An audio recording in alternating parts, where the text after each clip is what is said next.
Went to college, state school. I met my beautiful girlfriend, my wife. Yay! Happy Valentine's Day! We have two beautiful children. Yay! Yay! There's Emma and Julia. Yay! When Emma was born, she was born deaf. Okay? Then that's the first condition. And the second condition is she has cerebral palsy. And when I went to enroll her into insurance, if we didn't have the ACA, if we had pre-existing conditions, if we had lifetime max, Emma would not be financially viable for the insurance companies.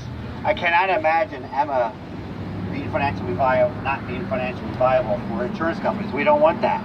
With the ACA and Medicare, we have all the services through the school, all the PT, all the physical therapy, all the occupational therapy, everything that what she's getting right now, all of her services are paid through Medicare. And with that, if that goes away, Medicaid, I'm sorry.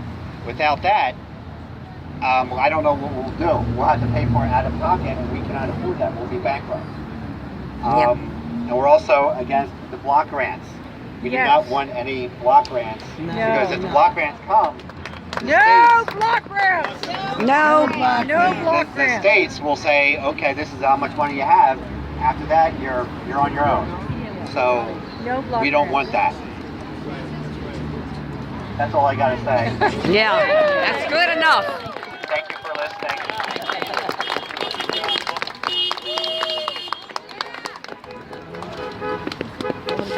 Good for you. Shit, I forgot.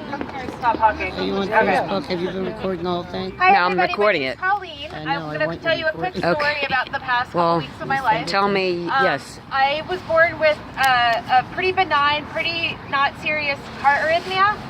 But a couple weeks ago, I collapsed in the middle of the night and I was unconscious for 2 minutes. It was pretty scary, but my life was never in danger. I went to the hospital and I stayed in the hospital under observation for 2 days, and my heart rate was over 150 the entire time I was laying in my bed. So I didn't feel really great. But luckily I have health insurance through my job. It's employer-based health insurance, so it's not in the ACA marketplace. It's just regular old health insurance. But I benefit from the ACA. If we repeal the ACA, I will have a pre-existing condition. I bet there are a lot of people in the crowd here who are mothers. If you have had a child, you have a pre-existing condition. It's called being a mother. Pretty disgusting stuff, right? Yeah. Right. So on Monday, I actually went into the hospital. I got a heart monitor surgically implanted. And the really devastating thing is if they repeal the ACA, even if I'm able to stay strong and keep going to work and have health insurance, it's basically going to allow health insurance companies to throw me off of their insurance because I'll have a pre-existing condition. Even though I am doing okay, I'm pretty healthy, and I go to work every day, they won't be able to fund my health care if they're willing to discriminate basically against this thing that I have going on. The really frustrating thing is I have this device that's implanted in my chest, and even if I was able to save up the money to go to a doctor without health insurance, they wouldn't be able to take me because you have to have health insurance for some of these procedures and diagnostic tests. They just can't take you.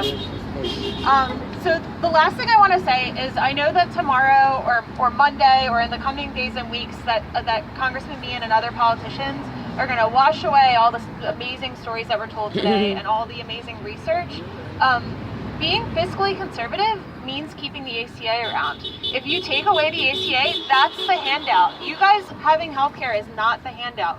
The handout is them repealing this amazing law. Great. And there's definitely some work we have to do on this law, but repealing it is a handout to the donors of these politicians, and we need to hold them accountable. Right. I'm going to go now. Okay, yay! Thank you. Guys, was excellent with all the statistics. Yes. Really good to put that out there. That wraps up our set of speakers.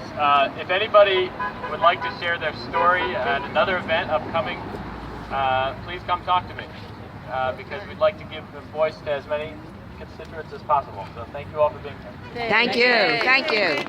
Thank you. Thank you. Yeah.